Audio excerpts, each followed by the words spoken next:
What's going on, gamers? Just when you thought the EX, right, Xbox people were done saying things about Game Pass, we have another one. It's crazy.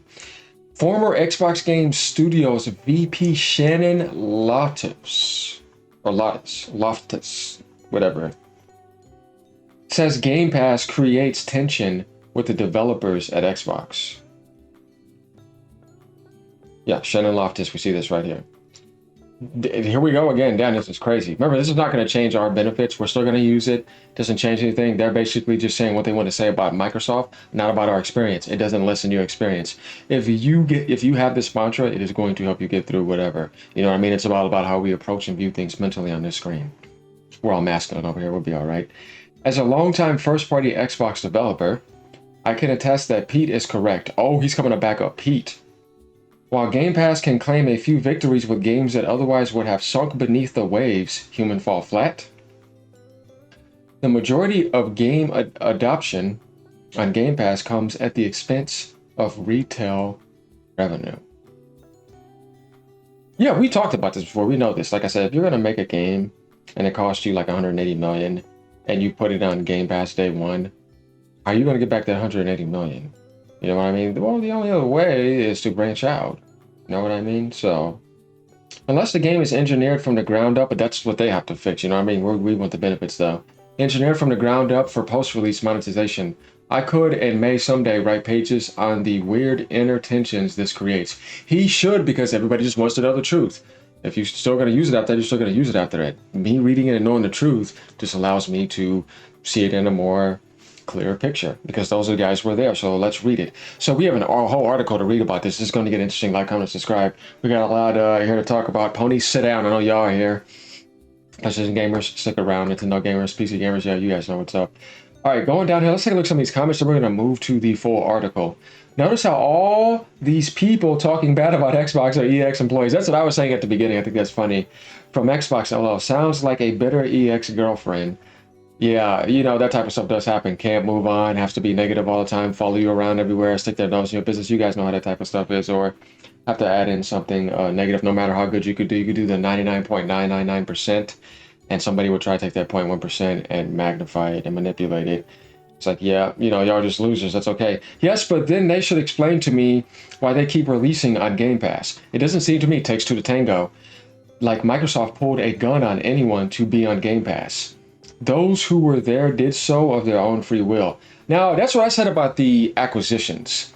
Now, as far as them knowing how the first party aspect of the work compared to other developers outside of that, yeah, that's different. But they're talking about first party here. And I get what he's saying too. Like I said, even if we say what we say about Bethesda and whoever, they still signed with them and said yes. So, yeah, it always takes two to tango.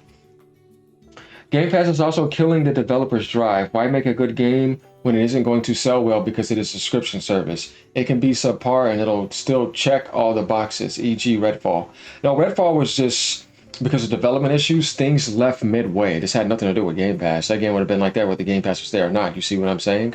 So Sony dodged the bullet by Microsoft trying to get that by not realizing that.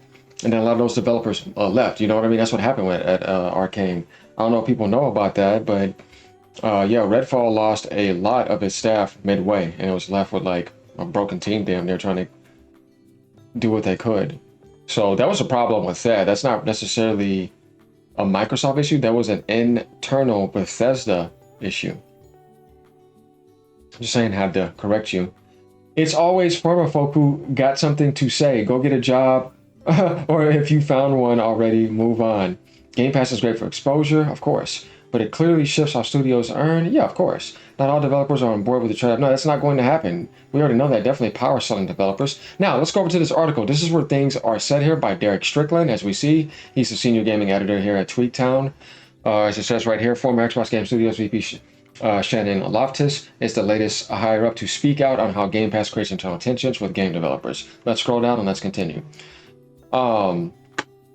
Former Xbox warns that subscription models like Game Pass create internal tensions by undervaluing games and reducing retail sales, posing risk for developers reliant on launch revenue. While Game Pass drives Microsoft's long-term growth, its impact varies by game type, challenging traditional monetization strategies.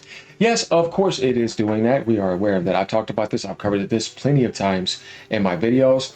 But the thing is, though, is that is something that they're going to have to manage because that's what they did. The gamers did not do that. You know what I mean? The communities did not do that. The developers didn't do that. This is something that's going on as a publishing monopolizing issue. And it is not our problem. We're still going to take those benefits and we're going to love it. And it's going to save people money. So from the people side, it's fine. Now, speaking from a corporate business managing budget side, right? Like I said, that's kind of their problem and they have to get that together. We don't really so much have to worry about that, but we do want to know how it works so we can know how to combat it and debate very good. That's why I tell people the same thing when it comes to politics, though I hate it. Know about it because it's eventually going to invade in your life. Now, that's all we're going to say about that boring crap. I hate that subject. Yeah, I know. Another former higher up, as we see right here, saying that just a bit ago, as we see here, Bethesda VP Pete Hines criticized subscriptions like Game Pass for not properly valuing games and compensating developers.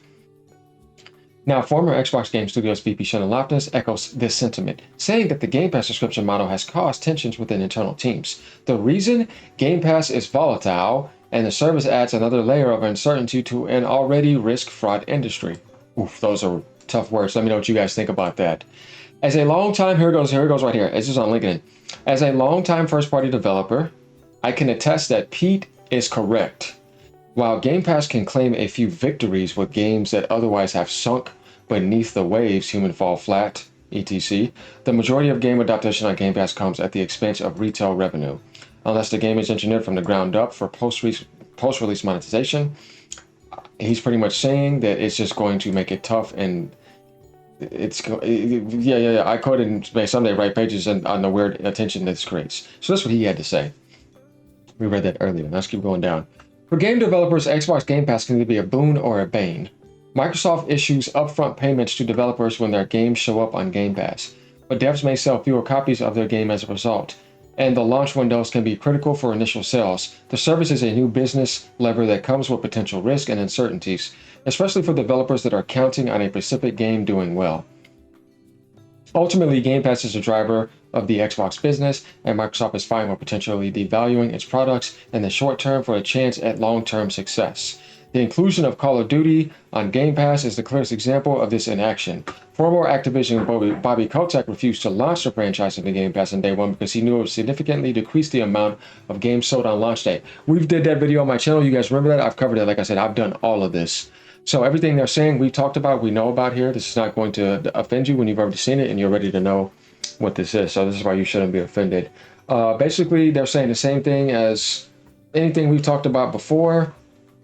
And then going down, the main issue is that not every franchise or game series can be aligned in such a way. Some games like Obsidian's Avowed or Outer Worlds, for example, are static single-player games that don't necessarily fit well into a all-you-can-access business model. Yeah, I mean, you're not going to put a game, you know what I'm saying, like Monster Hunter Wilds Day 1 on there. You know what I mean? You're not going to put a game like Pokemon on a service. You know what I mean? You're not going to put a game, and like, when you just look at it like that, you're not going to do that because those games are too big, like the next Cyberpunk, you know what I mean? Like, because they're going to sell massively and they don't need to do that and everybody's going to buy it. It's like, you don't need to put Helldivers on Game Pass. Look at that. You know what I'm saying? Everyone's like, okay, yes, we know that's a double-edged sword no matter what. We spoke about this, and that's just common sense.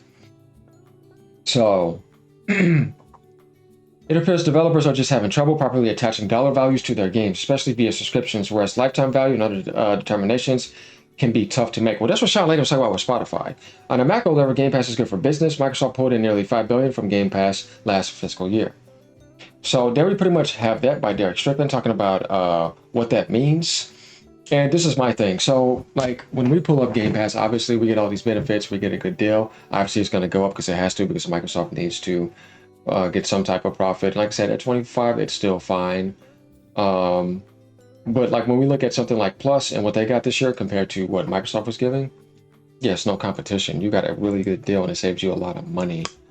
Now, if developers are getting hurt, obviously we should care about that because I don't want games to keep getting on Game Pass, but yet the developer is worse and I'm getting lesser versions from the developer, but it's on Game Pass. And now we're sitting here with a bunch of games that have become, and series that have become worse over time because they're just Game Pass slop. Yeah, I don't want that. I don't think anybody wants that. And too much AI involved. I would have rather you stay like that and pay for your game because I know I'd be paying for the game that I know I loved. Yes, because that's the Nintendo mentality that works, that wins and won the whole thing. They bit the knee to nothing. So I'm all for that.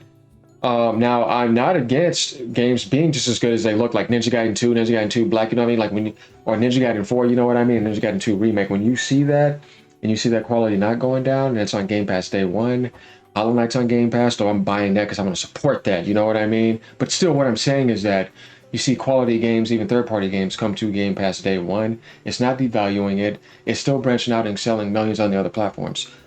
Yeah, I'm not against that because I think that that's the only way for it to be valuable.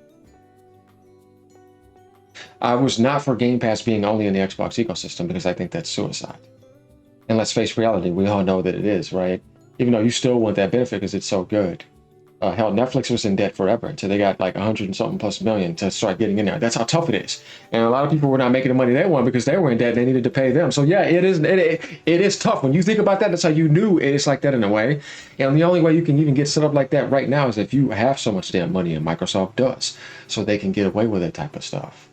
And if they get the developers a paycheck and pay them and give them the money that they need and can pay for sales that their community can provide, and it's not devaluing the game, then that is a win. So there's ways to look at it where it can definitely be a win.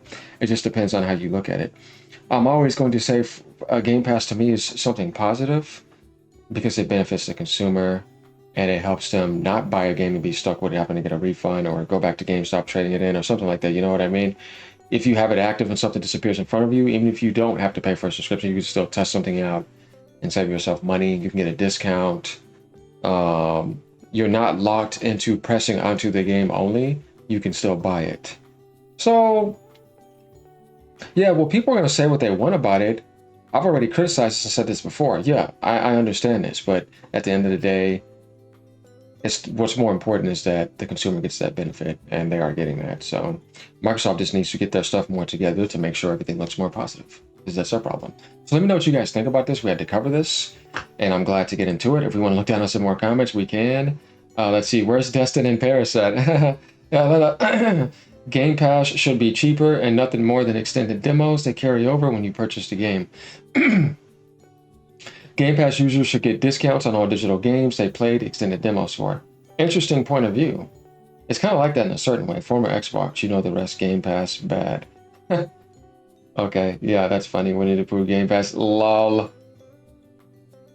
But yeah, okay, there's not much here, but there we have it. All right, y'all, peace out. You know what I gotta do. Ponies, sit down. Have a great day, y'all.